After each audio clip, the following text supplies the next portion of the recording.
Guys, welcome back to my channel. তো আশা করছি সবাই অনেক ভালো আছো, আমিও অনেক অনেক ভালো আছি। তো আজকে একটা নতুন ভিডিও নিয়ে চলে এসেছি। তো আজকের ভিডিওটা হচ্ছে সবাই একসাথে মিলে ঘুরতে গেলাম, আর ঘুরতে গিয়ে কত মজা করলাম এটা নিয়েই। আজকে ঘুরতে গেছিলাম সবাই মিলে টাংলি চাপাতি বাগানে, ওখানে ব্রিজ আছে একটা, ওখানে গেছিলাম। তো সবাই বলতে গেলে তিনটে ননদের বর, ভাগ্নে ভাগ্নি, আমি, আমার ছেলে, আমরা সবাই টোটো নিয়ে গেছিলাম। তো ঘুরতে এসেছি, এখানে এসে যদি একটু ভিডিও একটু ফটো না তুলি তাহলে কি হয়। তো এখানে দেখো বাগানের ভিউজটা এত সুন্দর আসছিল, মনে হচ্ছিল যে এখানে ঘরবাড়ি বানিয়ে থেকে যাই, কিন্তু তা তো আর হবে না। তো আমার ফুর্তি দেখে আমার ননদের বর বলছিল যে ব্লগ করছো বলে কি এত ফুর্তি, না অন্য কিছু? বলছিলাম যে না, কিছু না, এই জায়গাটা এসে আমার ভীষণই ভালো লাগছে। তো অবশ্যই আমি ঘর থেকে অত একটা বেরোই না, এদিক ওদিকে আমার ঘুরতে যাওয়া হয় না, বর কাজে ব্যস্ত থাকে, সব সময় বেরোনো হয় না। তো ওরা আসলে পরে আমার এভাবে ফুর্তি লাগে মনের মধ্যে, কেন ওরা আসলে ওদের সাথে একটু ঘোরার জন্য এদিক ওদিক বেরোতে পারবো। তো আমার সাথে সাথে আমার ছেলেও অনেক খুশি, দেখো ওর খুশির কোনো ঠিকানাই নেই, দেখো হাতে পাথর নিয়ে ছুটছে সবাইকে। তো আমি একটু ভেতরে চলে গেছিলাম, মানে বাগানের ভেতরে।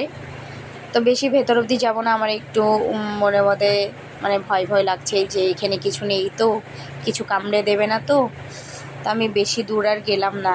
তো আমার এখানে কিছু আমরা ভিডিও তুললাম, যে এই যে ভিডিওর কিছু ক্লিপ তোমাদের সাথে শেয়ার করলাম, এই যে দেখো।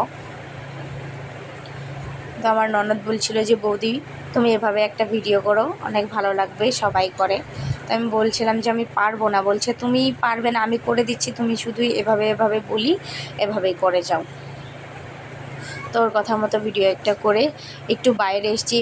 একদম এখানে অনেক গরম, এখানে অনেক গাছপালা আছে, তাও এখানটায় অনেক গরম।